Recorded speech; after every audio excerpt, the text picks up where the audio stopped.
Queridos, com muita alegria quero saudar a todos com a paz do Senhor. Quero usar o momento que estão sobre os vossos pés para ler o texto que está no meu coração para conciliar a proposta temática na carta de Paulo aos Efésios, capítulo 2. Vou pedir a ajuda da mídia para lermos em uma só tradução, capítulo 2 da carta de Paulo aos Efésios, versículos 11 e 12.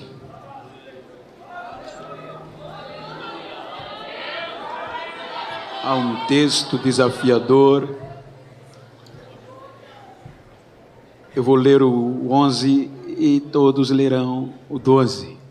Portanto, lembrai-vos de que vós, noutro tempo, ereis gentios na carne, e chamados em circuncisão pelos que, na carne, se chamam circuncisão, feita pela mão dos homens. 12, todos.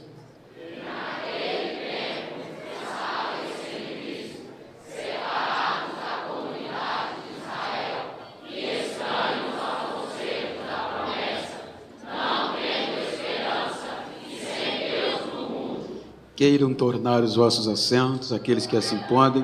Queridos, como há uma proposta temática, valores inegociáveis, eu quero tomar por base esse texto para trazer-lhes o privilégio e o dever que nós temos de manter estes valores. Quando Paulo, na sua terceira viagem, com a ajuda de Áquila e Priscila, eles chegam na cidade mais importante da Ásia, cidade, província romana, que era Efésios. A cidade de Éfeso era uma cidade em crescimento econômico, político, religioso, que atraía pessoas daquela época do mundo todo, inclusive muitos judeus. Era uma cidade que chamava a atenção pela perspectiva e um futuro promissor no que se diz respeito à estabilidade econômica, estabilidade política e religiosa. Esta cidade era movida pela idolatria, pelos mistérios da magia, e quando Paulo chega por volta dos anos 53, depois de Cristo, em Efésios, ele voltando da Antioquia se une com Áquila e Priscila e mais 12 irmãos que são batizados no Espírito Santo e vão pregar o Evangelho de Cristo.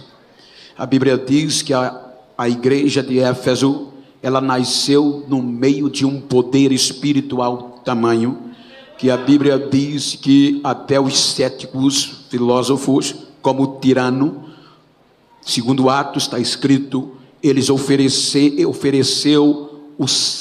a sua escola para Paulo pregar não só no sábado, mas todos os dias. Então a pregação do Evangelho atraiu tanto poder que a Bíblia diz que os mágicos reuniam-se, juntavam os seus livros em praça pública e queimavam-os e aceitavam Jesus como Salvador. A Bíblia em Atos relata que, mesmo que alguns acham que é uma força de expressão literária, que está escrito que a Ásia ouviu a palavra, toda a Ásia ouviu o Evangelho por meio desta igreja. Mas observem que quando passados cerca de 10 anos aproximadamente, por volta dos anos 62 a 63 depois de Cristo, esta igreja já não era mais a mesma. Então Paulo fica sabendo que esta igreja estava sendo pressionada a perder os seus valores e negociar os valores que foi conquistado por muito sacrifício para eles entrarem. Observem que a igreja de Éfeso era gentia, na sua maioria. Por isso que, como Paulo era apóstolo aos gentios, ele está escrevendo, como nós lemos: lembrai-vos que lá atrás, em outro tempo, vocês eram gentios. Vejam que ele vai abordar esta diferença. Então a preocupação de Paulo era que os falsos mestres do judaísmo estavam minando a fé dos irmãos, como também a pressão da cidade no contexto religioso, no contexto de abrir mão da efusão do Espírito e negociar os seus valores com o dia a dia. Observem que é nesta mesma carta que ele adverte-os dizendo: não vos embriaguei, ou não vos deixe levar pelo vinho que causa contenda, mas enchei-vos do Espírito Santo. Ele está trazendo à memória da igreja quem éramos nós como gentios e em paralelo aos judeus. Quero pedir a vossa paciência, tendo em vista que a vossa proposta temática está em valorizar os valores adquiridos. Observem que a função de um filho é preservar os valores do pai. Eu cresci em uma família muito pobre, rurícola, ralei, pobre, como diz no Nordeste, de maré desci. Ou seja, mas eu digo para os meus filhos e para os meus netos: o meu pai não pôde dar a vocês o que eu estou dando. Tenho uma neta fazendo psicologia, estudando inglês. Eu estudava, nem estudar direito estudava. Então eu digo, mas ele deixou algo maravilhoso, o legado, os valores da família. Então isso não tem negociação. Então veja que quando Paulo aborda isso aqui, ele faz o paralelo gentios e judeus.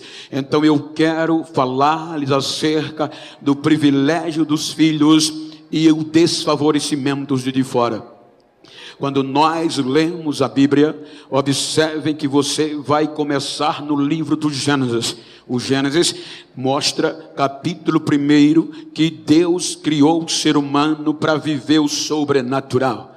O ser humano foi criado para dominar a natureza. A natureza é o natural, mas com o advento do pecado, o homem se tornou natural, saiu do sobrenatural. E a Bíblia diz que o homem natural não entende as coisas do Espírito, porque ela é espiritual.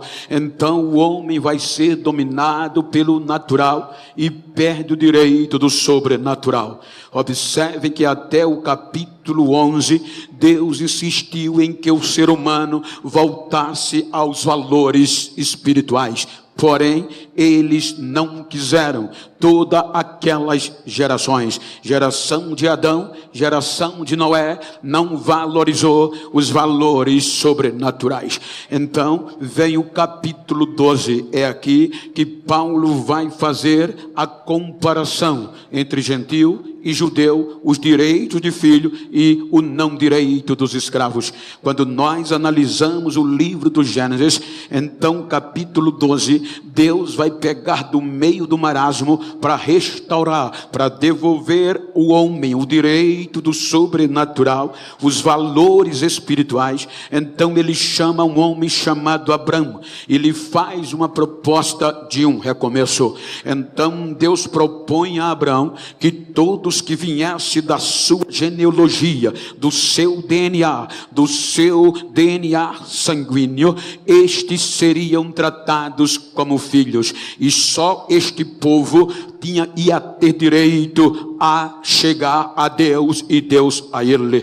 Então Deus escolhe Abraão, por meio dele propõe o sobrenatural. Abraão acredita na proposta e vai dar origem a um povo chamado judeu. Então vai a começar aqui a diferença entre filhos e escravos, porque todos que não vão fazer parte do contexto sanguíneo de Abraão vão ser de fora, forasteiro ou escravos. Ou seja, o direito agora de filho é dos judeus, e nós, gentios, forasteiros, de fora, escravos. Observem como a Bíblia mostra isso. Para você entender melhor, deixe-me dar um exemplo. Eu viajo todo mês para fora do país, e uma das fronteiras mais exigentes de imigração é a americana.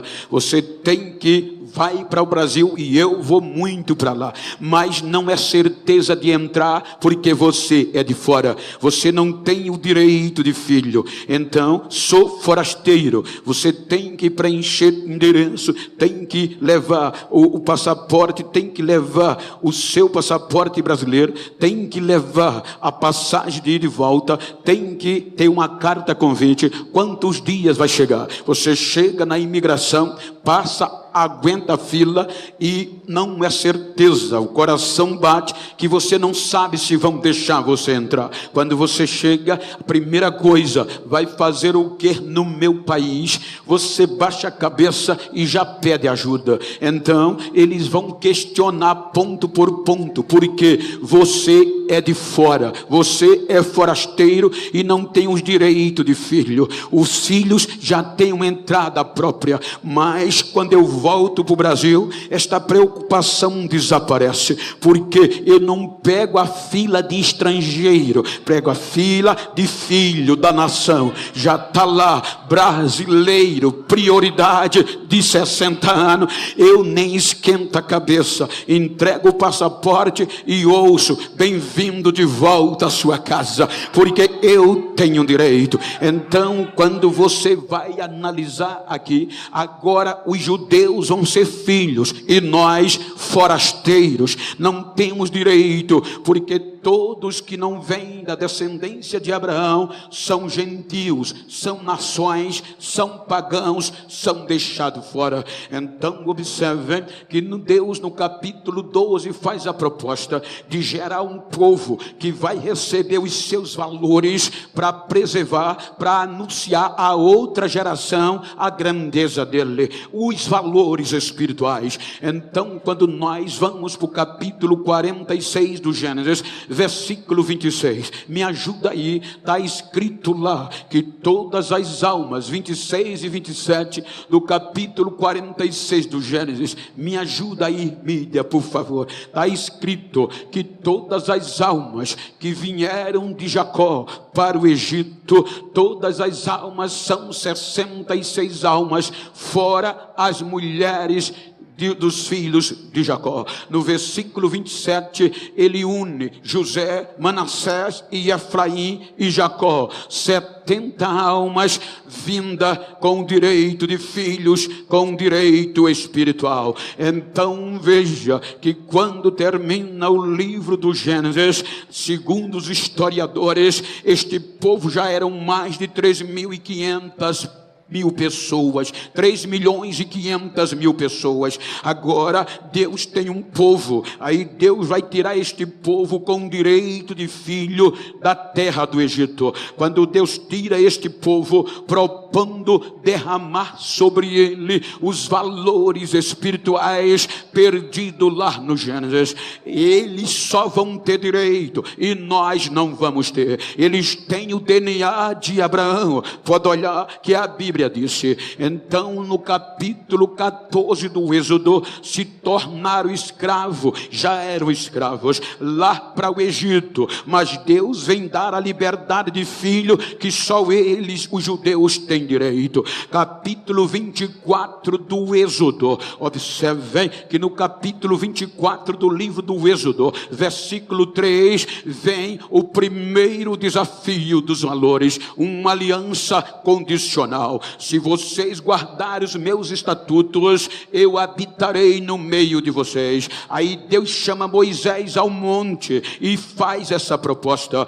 Versículo 3 diz: vindo pois Moisés e contando ao povo povo todas as palavras do Senhor e todos os estatutos. Então o povo respondeu a uma voz e disse: todas as palavras que o Senhor tem falado, faremos. Olha que agora há uma aliança de valores entre judeus e Deus, entre o Pai e os filhos. Então só eles vão ter direito, e nós estamos fora desta primeira aliança. Lembra que você leu lá que nós estamos fora de todas as promessas e alianças, só os judeus vão ter direito. Então vem uma aliança de sangue, de novilho. Agora tem uma proposta de acordo. Deus propõe e o povo disse: vamos guardar os valores que o Senhor nos der. Então Deus vai dar os valores a esta geração.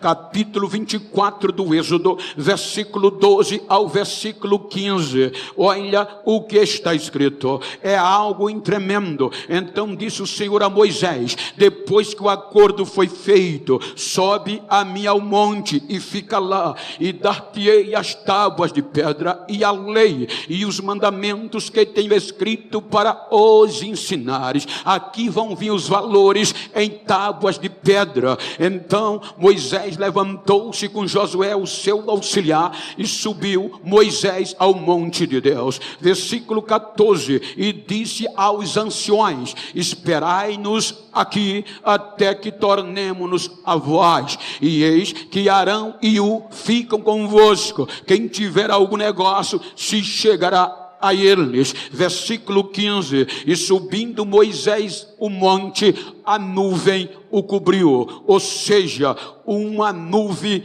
cobriu o monte. A glória de Deus vem ao monte e só Moisés entra na glória. O povo do concerto, o povo que vai receber estes valores que Deus vai dar em tábuas de pedra, fica na planície do Sinai. Capítulo 32 do Êxodo. Aí 40 dias vão se passando e nada de Moisés descer. Capítulo 32 do Êxodo. Esta geração, ela não guarda os valores. Olha o que acontece. 32 do Êxodo, tardando Moisés descer do monte, por favor, e mais vendo o povo que Moisés tardava em descer do monte, ajuntou-se o povo Arão e disseram-lhe: levanta-te, faz-nos deuses que vão adiante de nós, porque quanto a este Moisés, este homem que nos tirou da terra do Egito, não sabemos o que lhe aconteceu. O povo quebrou e se contaminou. A geração do deserto desobedeceu e negociou os valores. E o que é que Deus lá na frente reclama? Salmo 95 verso 10. Veja que Deus vai lembrar desta quebra de valores. Salmo 95 verso 10. Estendi, olha o que ele diz: 40 anos estive desgostado com esta geração, e disse: é um povo que erra de coração e não tem conhecimento dos meus caminhos ou dos meus valores. E nós estamos fora, e só quem tem direito é eles. Mas por conta da aliança, Deus suporta o caminho do povo. Esta geração vai entrar na terra prometida? Não. Aí Deus pega uma geração jovem, como eu estou aqui, adolescentes que saíram do Egito ainda criança, e os que nasceram no deserto, e diz: desistir não vou. Aí vem Deuteronômio. Deuteronômio quer dizer segunda lei, segunda chance. É esta geração que Deus vai repetir os valores. Por isso que a segunda lei, ele repete todos os valores que a primeira não guardou, e vai passar para esta geração assume o compromisso. É esta geração que entra na terra prometida. É esta geração que vê o Jordão se abrir. É esta geração que glorifica o nome de Deus além do Jordão. Mas o capítulo 2, versículo 10 de Juízes, diz que esta geração morreu, passou, e passou como? Juízes capítulo capítulo 2, versículo 10. Morreu Josué, morreu os anciões, e diz o texto, e foram congregados seus pais, e outra geração após ele se levantou, que não conhecia o Senhor e nem os seus feitos, ou os seus milagres. Ou seja, agora esta geração está na terra prometida, na facilidade, mel e leite manando, não tinha falta de nada. Para que preservar os valores do céu, que são invisíveis? Ou seja, então vão se misturar com os cananeus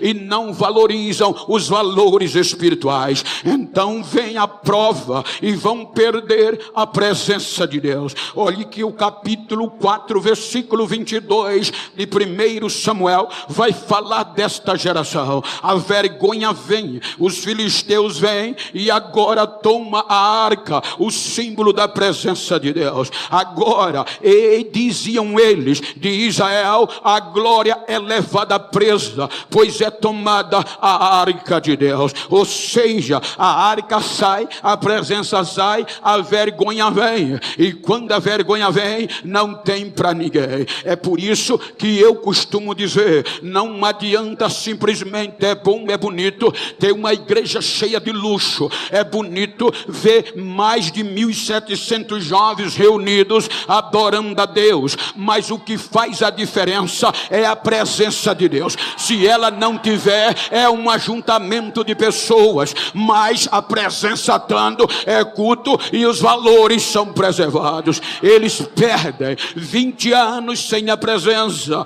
Aí o que é que Deus faz? Chama a geração de Davi. Sempre Deus preserva, sempre remanescente. Aí Deus chama Davi, e Davi se torna rei sobre todo Israel. Aí ele diz que a minha geração, Salmo 145, versículo 4, verso 4, ele canta e se compromete. No começo do Salmo 145 ele diz, eu vou louvar, eu vou bendizer o teu nome para sempre. E ele se compromete com os valores. Salmo 145, verso 4, ele diz, nas nossas vozes, uma geração louvará as tuas obras, a outra geração e anunciará as tuas proezas. Ou seja, ele diz, a minha geração vai anunciar a geração futura a tua grandeza, a tua pureza, e vai te adorar e te louvar para sempre. Aí Davi entra,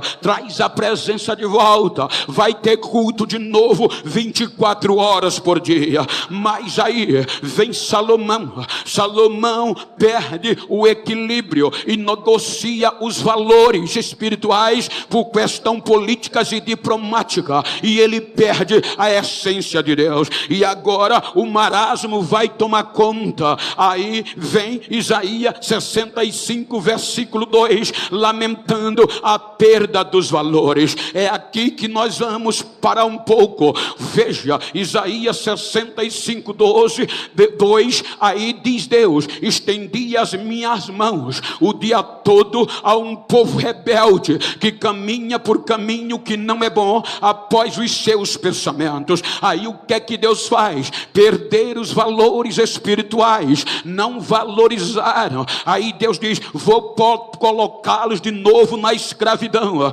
e vai entregar ele aos caldeus. Então observe que a fé acaba, a esperança acaba. Então Deus entrega o seu povo, direito de filho, aos caldeus, a Nabucodonosor. Aí Nabucodonosor é inteligente demais, quando ele sabe que Israel vai ser entregue a ele, os judeus, ele tem uma proposta. Já que está tudo acabado, eu vou acabar com a história de uma vez por toda, e para fazer isso eu vou impactar uma geração. A fé está destruída, o templo vai ser destruído e agora vai arrasar. É por isso que ele diz ao seu general e ao seu eunuco, quando vocês entrar em Jerusalém, escolham jovens.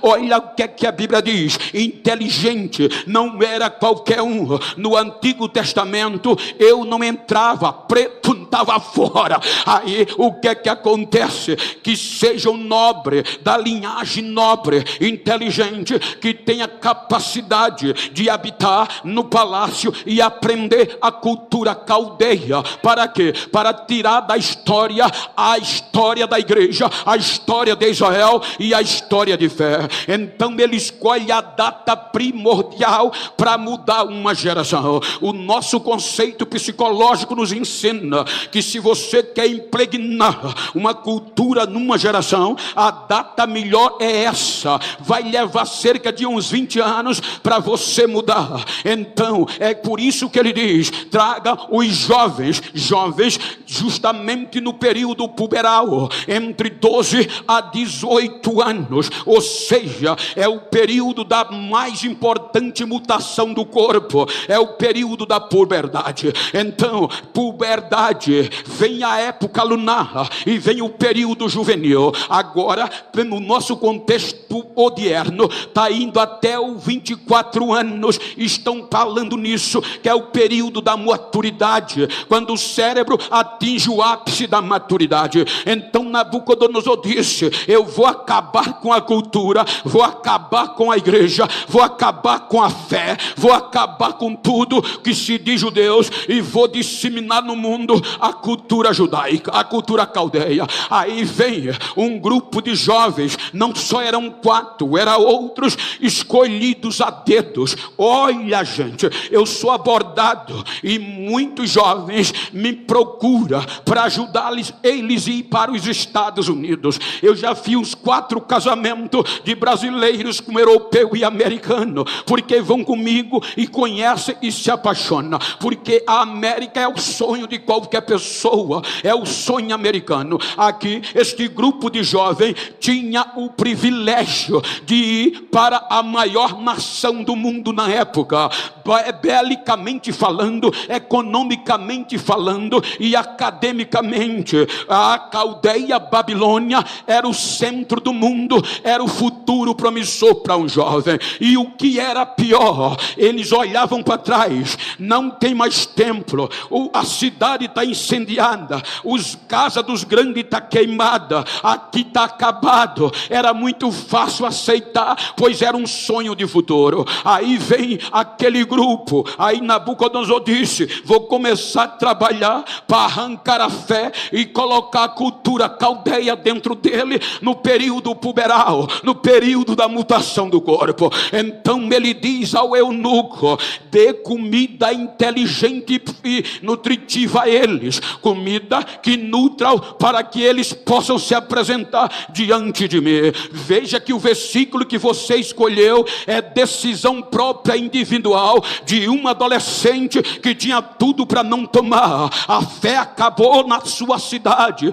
a fé do povo estava em baixa, o pai não estava perto, o pastor não estava, era ele e ele. Veja que o versículo 8 do capítulo 1 não tem a intervenção de Deus. A Bíblia diz que quando Daniel ele recebe a proposta que tem que ser o alimento contaminado da Babilônia, e isso quebrava os seus princípios de valores, ele procura o eunuco e diz: me faz um favor, nos testa com 10 dias, ele contamina mais 3, a gente não pode perder os valores do nosso Deus, vamos preservar. Então ele diz: vamos manter de pé. Procuraram o eunuco e disseram, por isso que o texto diz: Daniel propôs, Daniel decidiu no seu coração. Veja que é uma decisão de um adolescente que tinha tudo para não aceitar. Não veja Deus no versículo 8, é ele decidiu: não vou perder os valores que eu aprendi na igreja, não vou negociar. Com o futuro na mão,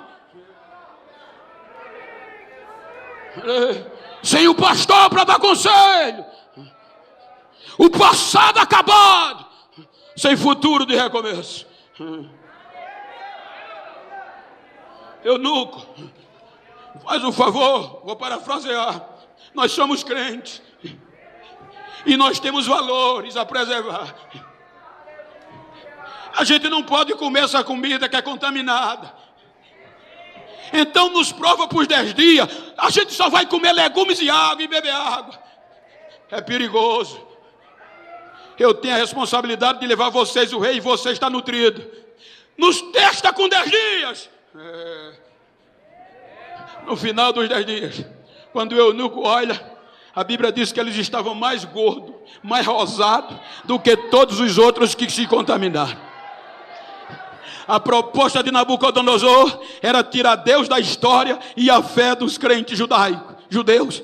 Então, diz a Bíblia, que agora, no dia de se apresentar o rei, aí quando os 4 chega todo mundo, mas os 4 chamam a atenção. Quando Nabucodonosor ouviu, disse: esses 4 são diferentes, eu quero eles aqui para assistir diante de mim. Aí a Bíblia diz que aí Deus entra. Quando Nabucodonosor acabou, aí Deus disse: eu vou dar conhecimento aos 3, e a Daniel eu vou dar interpretação de visão e de sonho.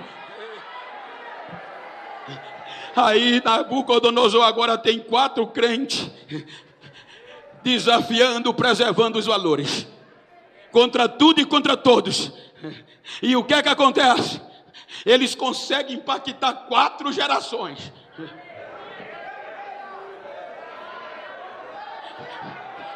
Capítulo 4 do Daniel. Nabucodonosor tem um sonho, chama os magos, chama os astrólogos e ninguém interpreta. Chama Daniel, Daniel interpreta. E ele se acha arrogante. Aí Daniel diz: tu vai ser jogado no campo e vai comer capim como bicho, e vai criar unha como águia e pena como pássaro. Vou não, eu sou poderoso. Não demorou, tá ele no campo, no orvalho. Queria mudar a geração, mas 4 crentes que não negociou o valor, vai mudar. Depois de 1 ano no campo como animal, ele volta. E quando ele volta, vai terminar o seu reinado no capítulo 4, versículo 37. E o que é que ele diz? Olha lá, Daniel 4, 37. Agora isso é Nabucodonosor. Queria tirar a fé dos irmãos, queria contaminar e destruir. 4 jovens faz a diferença. Agora, como rei no trono de novo, ele diz: agora pois eu, Nabucodonosor, louvo e exalto e glorifico ao Rei dos céus, porque todas as suas obras são verdades, e os seus caminhos e juízos. Ninguém pode humilhar aos que andam na soberba. Ele é quem pode humilhar.